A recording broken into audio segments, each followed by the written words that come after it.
Good morning, good afternoon, everyone. My name is Mehdi. I'm the co-founder and CEO of Catchpoint. So, who are we, and what gives me the credentials to be here? So, we've been at this for 15 years. We started in 2008. Great year to start a business. I highly recommend. It was everybody laughed at us when we went to raise money. It took us 5 years to raise money from 2008 to 2013. But it also allowed us to learn how to do things in a more nimble way, which I think is great.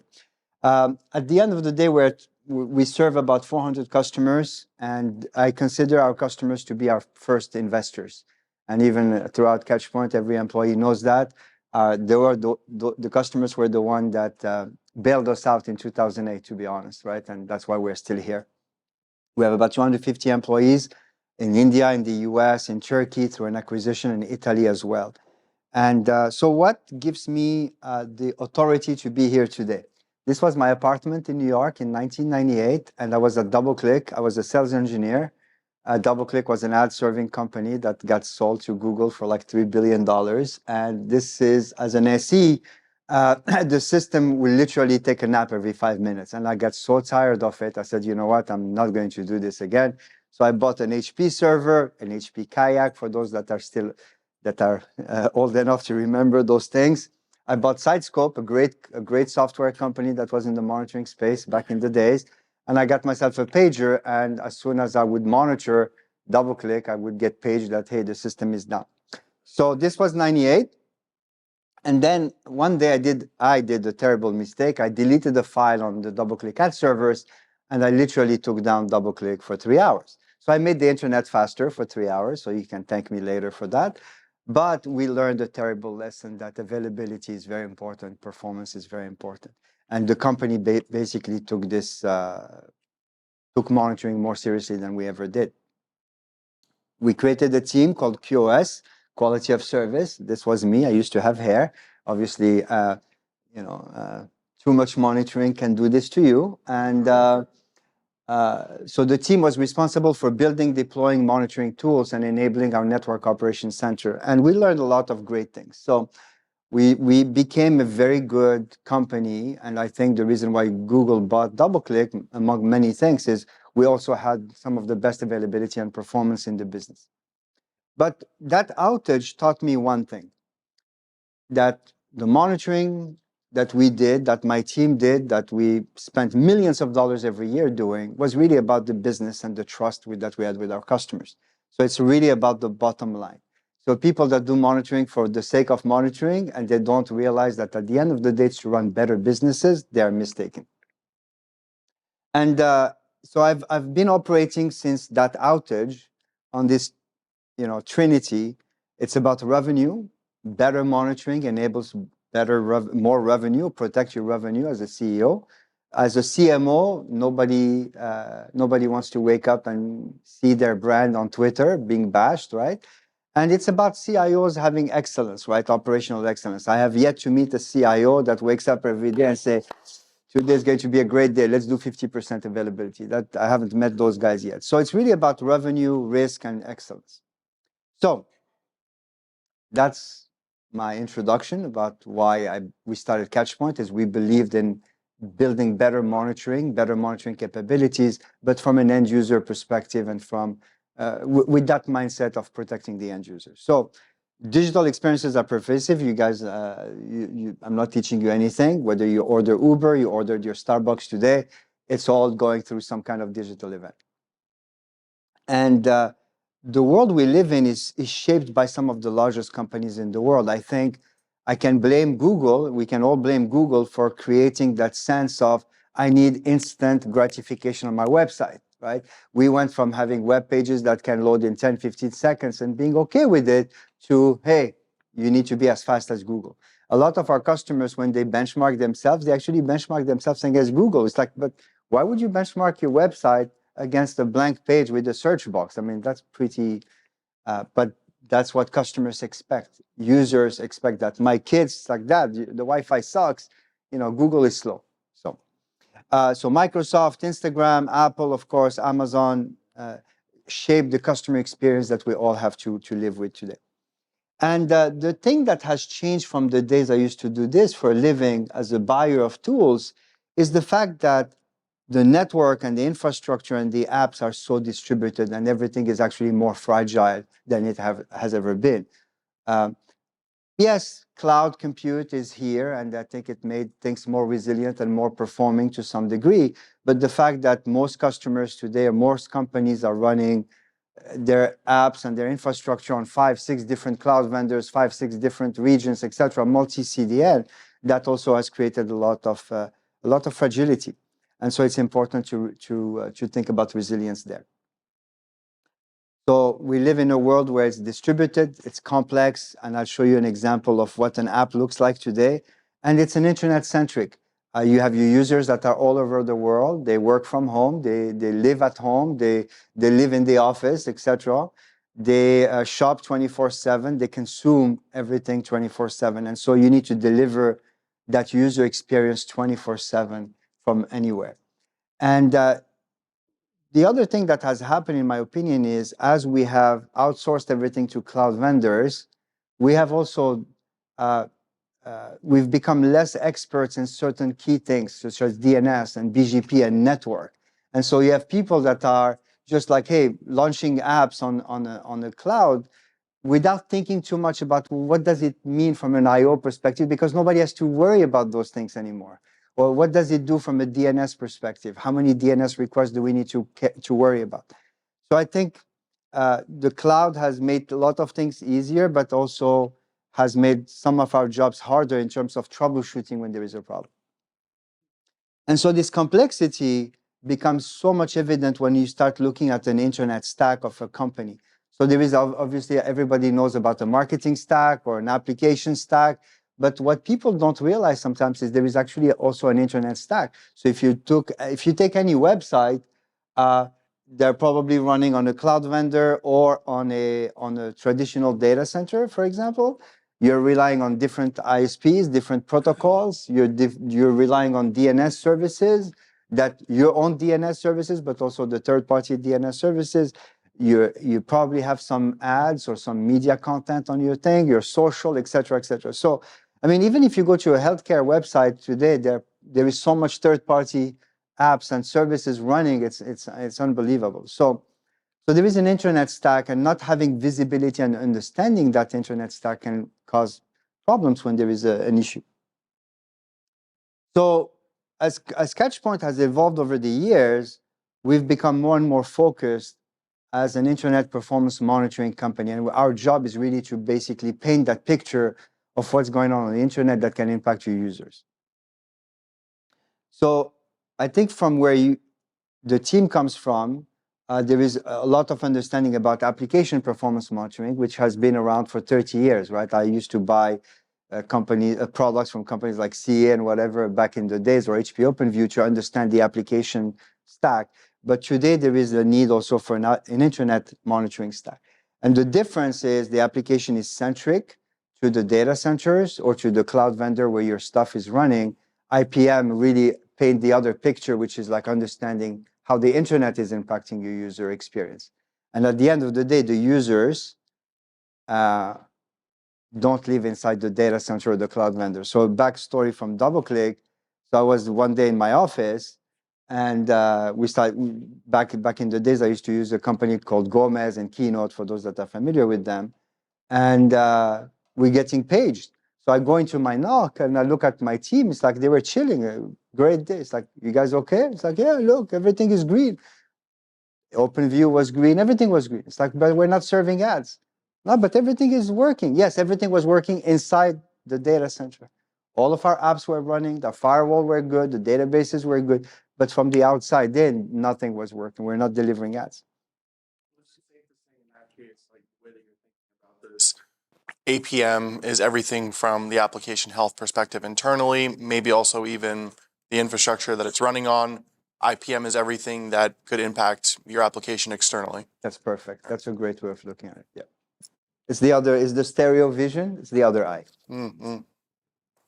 Because when you think about an application, any kind of application, I don't know who you guys bank with, but let's say Wells Fargo or Citibank, etc. When you think about it, there are so many dependencies that are being used when you go and do a mobile deposit, for example. I mean, think about like your phone needs to connect to the internet, take a picture, upload the picture. It has to talk to so many other services. Some of them are hosted in 2-3 different data centers or cloud vendors, stuff that has to go to DR, etc. So there are so many components, but what we don't realize is like every one of them.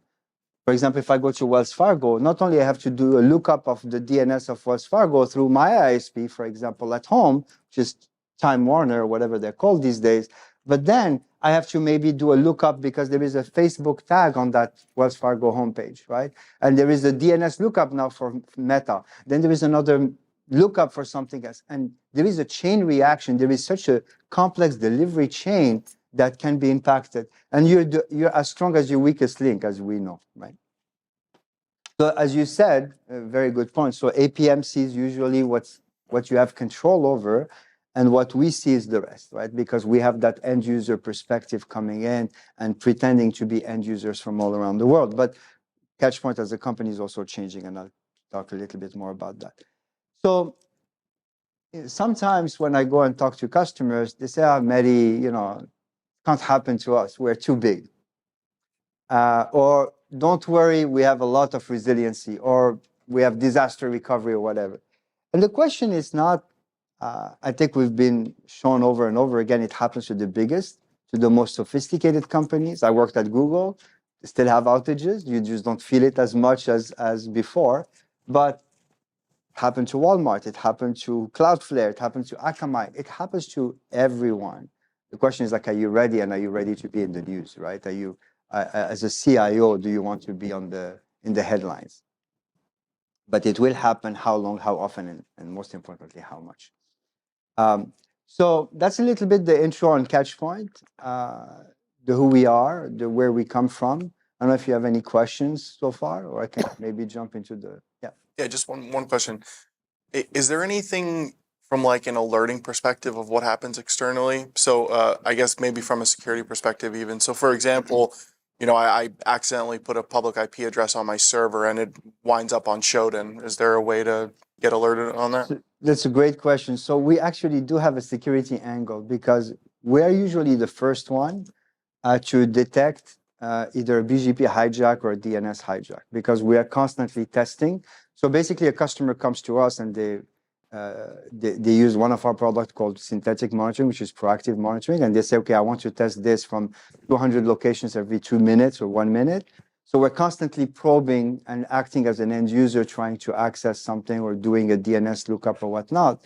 And so as soon as there is a tremor, we see it, right? So we detect BGP hijack. So a lot of our customers use us for BGP hijack detection, and also for DNS. So, or a use case that is climbing is the red team, black team, red team, or blue team, whatever they call it, where basically the red team does something, and then using our tool, they detect that there is a breach, and then they measure how long before the blue team put the fire. So there is and in a controlled environment, which is kind of nice, right? So you don't want to test too much on your users. Yeah, I think that's a good point from a security perspective to test it, because years ago I worked for a lot of like healthcare organizations where we had to go through high trust certifications and all this different stuff, and that's what we had to do. We had to have a security team come in, because we couldn't do it because we worked internally, so we had to have an external team come in and run all the tests from a red team perspective and stuff. So so a lot of our customers, they hire like an outsourced penetration team, and they end up using our tool as that third-party company that basically come from the outside and just looks at things from. Nice. Yeah. Very cool. Kati Lehmuskoski here. I'm thinking from the customer point of view. So, which industries are most benefiting of this tool? Healthcare was mentioned. That's a good question. Thank you. So, we have about 400 customers, and we tend to work with, we like to work with complex and sophisticated companies. So I'll start with that. What does it mean? Complex is I'm running a fairly large infrastructure, fairly complex, multi-data center, multi-cloud provider, multi-CDN, services and whatnot. So there is that complexity that we like, because you're not going to use us if you have one server on GoDaddy and you're selling, I don't know, toothpaste, right? So we're not that company for you. But if you have SRE teams, if you have DevOps team, if you're trying to move to the cloud, if you're trying to migrate and transform your company, if you're trying to get better, because what gets measured gets improved, as we all know, then we are the perfect match. In terms of verticals, we like to work with companies that have realized that every millisecond counts. So if you're a company where there is downtime at 2 o'clock, but we can live until tomorrow, 8 a.m., we're not the right solution for you, because it doesn't matter. But if you're a company that every second counts, because you have to pay penalties, you have to pay SLAs, or you have people on Twitter going bananas because your system is down and you can't buy tickets, or you can't book a flight, or you can't check in at the hospital, then we are the right target. But the verticals that we focus on a lot right now, because as a young company, we can't be everywhere. We can't be the solution for every vertical, but we do really well with cloud companies, infrastructure companies, e-commerce. I think those guys have been on the forefront of understanding the penalties of bad anything, performance, availability, reliability. Travel, also another one. And what else? Healthcare. Yeah, we have a few healthcare companies. And the financials. I mean, those, the financial vertical is huge, just because, again, the impacts are amazing, right? Not only from a compliance perspective, you don't want to be caught in the FCC or whatever regulators scope, because you didn't do a good job at either monitoring or measuring your stuff. So I have a question. I've been talking with Gerardo and Howard, Leo, and they're great. They've been awesome at working with them, and awesome people to work with. When I think about your persona and the people that you're talking to, one thing that comes up quite a bit is people don't, or organizations don't necessarily think they need or know they need something until there's a no ship factor. Correct. Like something happens, right? Correct. How do you get in front of people to mitigate that ahead of time, so there's not, hey, we're going to have a problem. It's not if, it's when. Correct. How do you get in front of, especially those high value accounts that you were just talking about? Unfortunately, I think we're going to be in that mode for a little while. I'm going to share a personal story. So in 2021, I got diagnosed with cancer, lung cancer. I did it to myself. I used to smoke. For 25 years, my wife has been telling me, stop smoking. Did I listen to her? Of course not. When I had my shit moment, I stopped. Okay. So you have to have that thing. A double click as well. We didn't care. We had a VP that was signing SLAs at 100% availability, guaranteed over the internet. Right? Yeah. Then we had that outage, and I had to write a check of $1.5 million. Guess what? He got the boot, number one. And then, so these things have impact on people. You get fired, you lose your job. Right.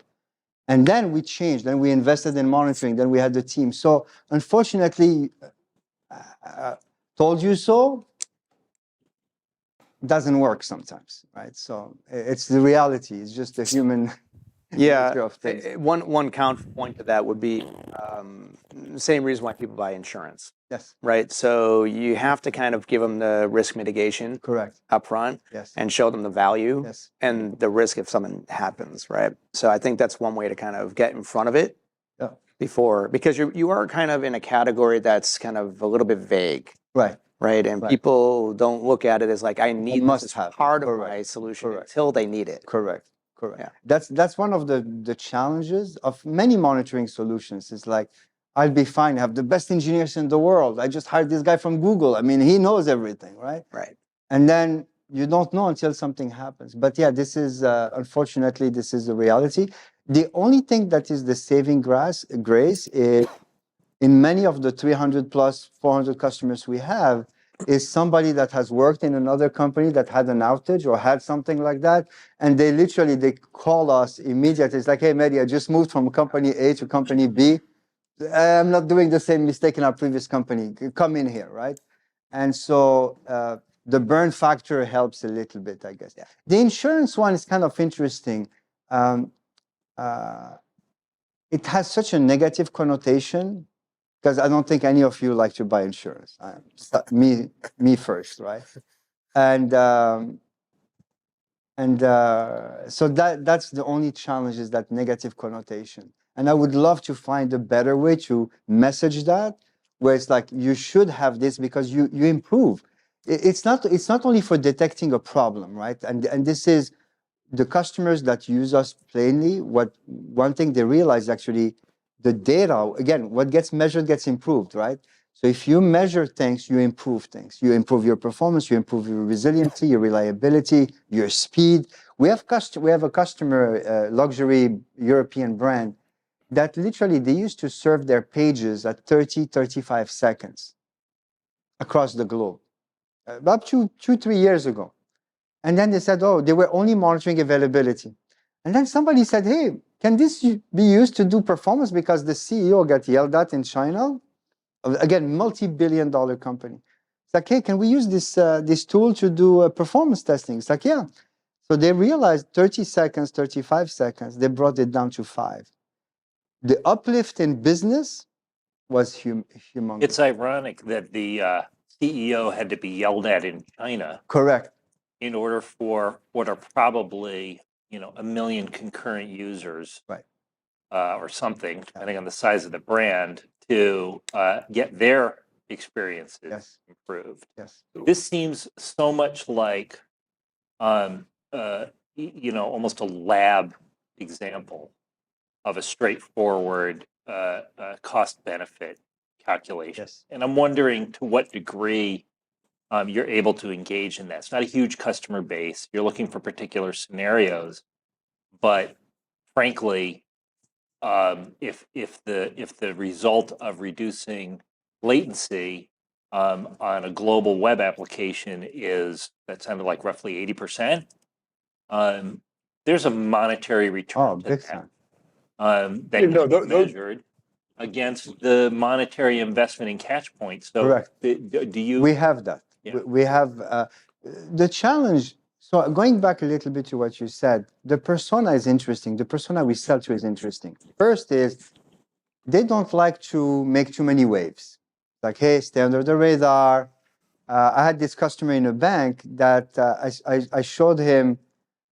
We showed him some data that says, hey, you should really improve the performance. Like, no, Mehdi, I just do availability. It's like, what do you mean you just do availability? I just gave you something where you can fix it. You can get promoted. It's like, I don't get paid for performance. I get paid for availability.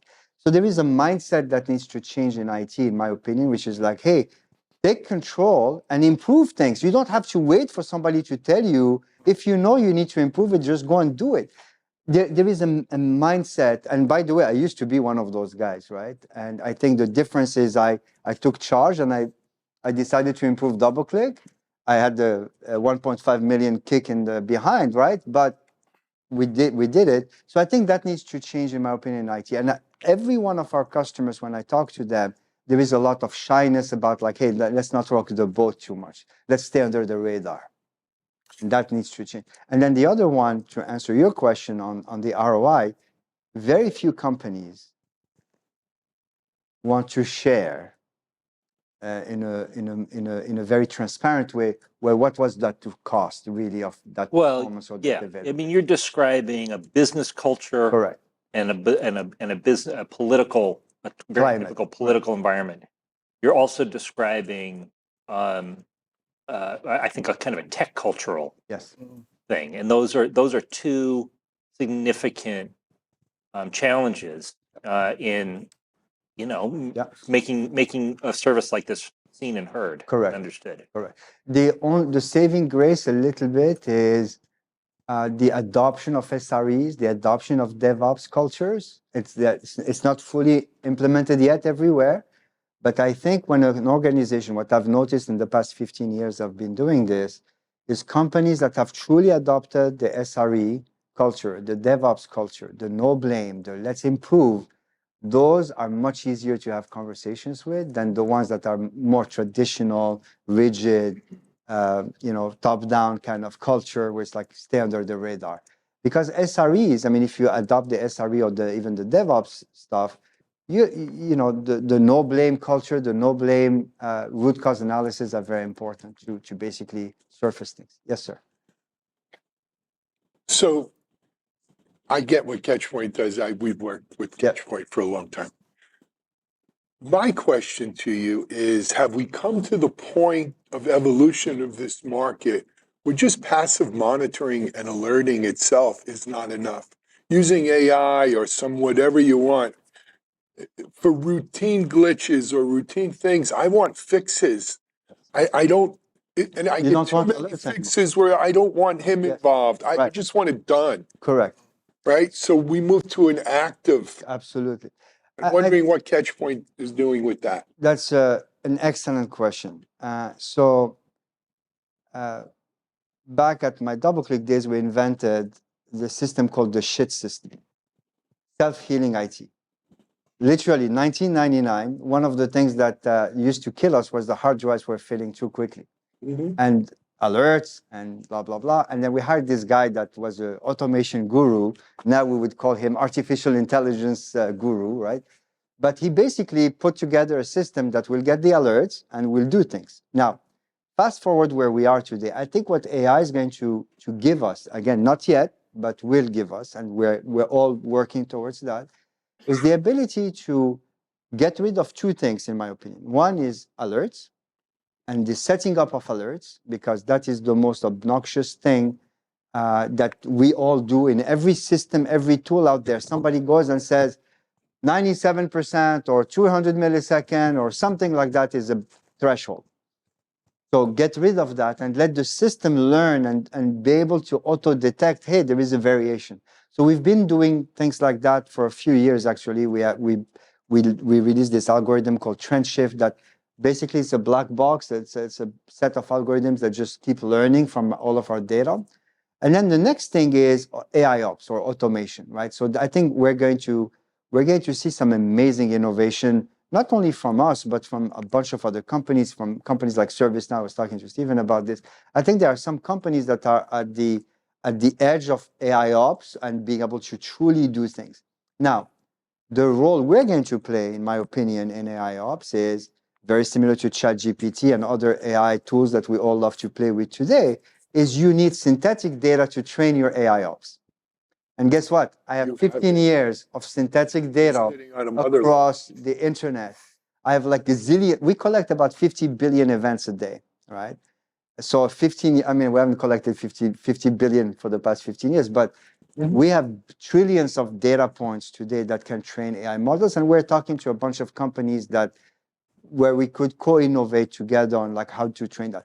But yes, the goal, like 2 years from now, I hope to be here talking about like there is no human involved anymore from the time that the system detects an anomaly to like some course correction. I would love to wake up and say, it's 6 a.m., you had your coffee. Oh, by the way, Mehdi, the system detected 3 performance issues yesterday on AWS, took corrective action by shifting the traffic to Azure. There was a DNS failure on Amazon on Route 53, and I shifted traffic. And oh, by the way, that code that your engineer put to push, we caught a performance issue and we called it back.